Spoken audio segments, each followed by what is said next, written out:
আখিরাতের জন্য কি সংবাদ দিয়েছে।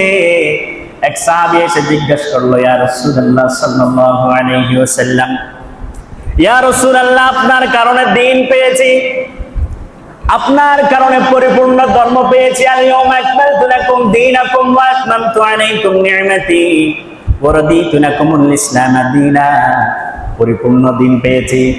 ইয়া রাসূলুল্লাহ সাল্লাল্লাহু আলাইহি ওয়াসাল্লাম, খুব বেশি জানতে মন চাই, যেই নামাজ আমাদের জন্য দুনিয়ার বিধান আপনি দিয়েছেন, যেই নামাজ আদায় করলে দুনিয়াতে থাকা অবস্থায় 5টি পুরস্কারের সন্ধান মিলে, যেই নামাজ আদায় করলে সাকারার বিছানার মধ্যে যন্ত্রণা হালকা হয়ে যায়, যেই নামাজ আদায় করলে কবরের আযাব মাফ হয়ে যায়, যেই নামাজ আদায় করলে কবরে দেওয়ার পরে আমলনামা ডান হাতে দিয়ে যায়, নয় নয় নয় নয়, যেই নামাজ আদায় করলে ফুলসিরাত বিদ্যুৎ গতিতে পার হয়ে যায়, নয় নয় নয় নয়, যেই নামাজ আদায় করলে বিগৈর হিসাব, বিনা হিসাবে জান্নাত মিলে যায়। জোরে বলুন সুবহান। শুধু নয় নয়, যেই নামাজ আদায় করলে, আপনি ফজর আদায় করলেন, আপনার শরীর সুস্থ থাকবে, ত্বক সুস্থ থাকবে। আপনি জোহর আদায় করেন, আপনার রিজিকের অগণিত অসংখ্য বরকত হবে। আপনি আসর আদায় করেন, আপনার সমস্ত শরীর সমস্ত দেহ সুস্থ থাকবে। নয় নয় নয় নয়, আপনি মাগরিব আদায় করেন, আপনার পরিবার পরিজনের সমস্ত কিছু দায়িত্ব আল্লাহ নিয়ে দিবে। এরপরে আপনি যখন এশা আদায় করবেন, আপনি এশা আদায়ের পরে আল্লাহ বলে, তোমার দুনিয়ার সমস্ত গুনাহকে মাফ করে জান্নাতের সমস্ত দরজা খুলে দিবেন। তিনি কে? ও আমার সম্মানিত বন্ধুগণ, এক সাহাবী এসে বলল, ইয়া রাসূলুল্লাহ, নামাজ আমরা কিভাবে আদায় করব? বলে যে, তোমরা এমন ভাবে নামাজ আদায় করো, ওয়া ইল্লাম তাকুন তারাহু ফাইন্নাহু ইয়ারাক। যেই নামাজ তুমি নামাজের মধ্যে আল্লাহু আকবার বলে দাঁড়িয়ে যাও, তুমি জানো তোমার আল্লাহকে তুমি দেখতেছো, যদিও বা তুমি তোমার আল্লাহকে তুমি না দেখো। ওয়া ইল্লাম তাকুন তারাহু ফাইন্নাহু ইয়ারাক, ঠিকই তোমাকে তোমার আল্লাহ দেখতেছে। জোরে বলুন সুবহান। এইভাবে তোমরা নামাজ আদায় করো। হ্যাঁ, আমরা আদম সন্তান হিসেবে আমাদের ভুল হবে, শরীয়ত আমাদেরকে ফয়সালা করে দিয়েছে, নামাজের মধ্যে তোমাদের যদি কোনো ভুল হয় তা সংশোধন করার জন্য যদি তোমাদের ভিতরে ওয়াজিব তরক হয়ে যায়, 2 রাকাত নামাজের মধ্যে যখন 3 রাকাত নামাজ হয়ে যায়, নামাজের সমস্ত কিছু তোমরা ঠিকঠাক ভাবে তোমরা আদায় করবে। আখিরি বৈঠকের মধ্যে তাশাহুদ পড়ে ডান পাশে আসসালামু আলাইকুম ওয়া রাহমাতুল্লাহ বলে 2টি আল্লাহর কাছে সিজদা করবে, শুধু সিজদা দিবে।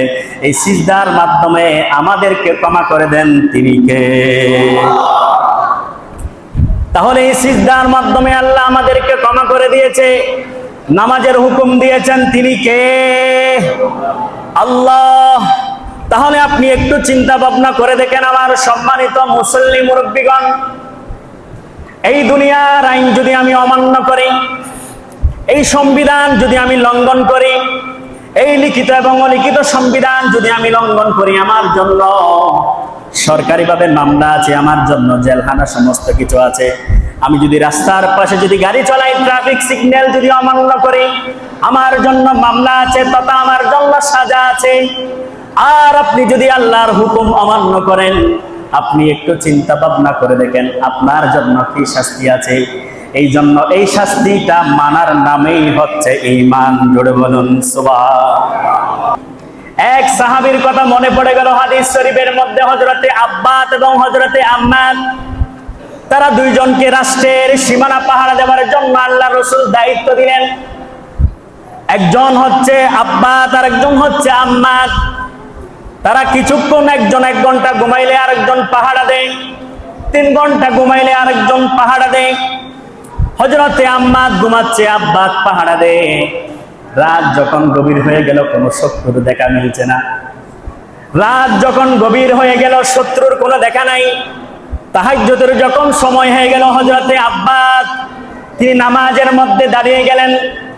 শত্রুর কোনো দেখা মিলছে না, নামাজের মধ্যে দাঁড়িয়ে যায়, লম্বা করে সূরা আদায় করে, ওয়াল ফাজরি ওয়া লায়ালিন মাস ওয়াশ শাফিঈ ওয়াল ওয়াতরি ওয়াল লাইলি ইযা ইয়াসরিন হাল ফি যালিকা কাসামুন লিযী হিজর। ألم تر كيف فعل ربك بعاد إرم ذات العماد الذين لم يخلق مثلها في البلاد জোরে বলুন সুবহান।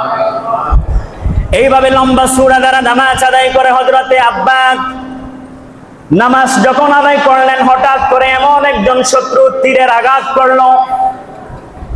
এক রাকাত নামাজের মধ্যে ডান পার মধ্যে এমন ভাবে তীরের আঘাত করলো, অনর্গল রক্ত যায়, অনর্গল রক্ত যায়। দ্বিতীয় রাকাতের মধ্যে শত্রু আরেকটা তীরের আঘাত করলো বাম পার মধ্যে। হযরতে আব্বাদের অনর্গিত রক্ত যায়, রক্তের চিটকায় হযরতে আম্মাদের ঘুম ভেঙে গেল।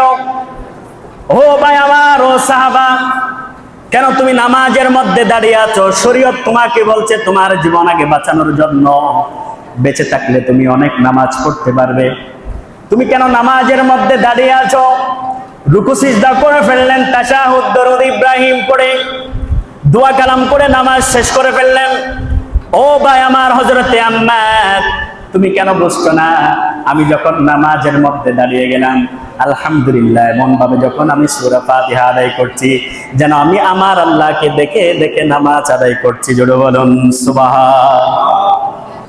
এমন ভাবে নামাজ আদায় করছে হযরতে আব্বাস যেন আল্লাহকে দেখতে পারে। এরপরে বললেন, ও আমার আম্মাদ, ও আমার ভাই, ও সাহাবা, আমি কিভাবে নামাজ শেষ করি? নামাজ আমার শেষ করতে মন চাই না। তাশাহুদ শেষ হয়ে যায়, দরুদ ইব্রাহিম শেষ হয়ে যায়। আল্লাহুম্মা ইন্নী যালামতু নাফসি যুলমান কাসীরান ওয়া লা ইয়াগফিরুয যুনুবা ইল্লা আনতা ফাগফিরলি মাগফিরাতান মিন ইনদিকা ওয়ারহামনি ইন্নাকা আনতাল গফুরুর রহিম শেষ হয়ে যায়। নামাজ শেষ করতে মন চাই না, আল্লাহকে দেখতে পাচ্ছি। আমি কেমনে নামাজ শেষ করি? আমি কেমনে সালাম ফিরাই? ও আমার ভাই, জান শেষ হয়ে গেল, আল্লাহকে দেখা থেকে আমি কখনো বিরত থাকতে পারি না। জোরে বলুন সুবহানাল্লাহ। সম্মানিত মুসল্লিগণ, হযরতে আলীর কথা মনে পড়ে গেল।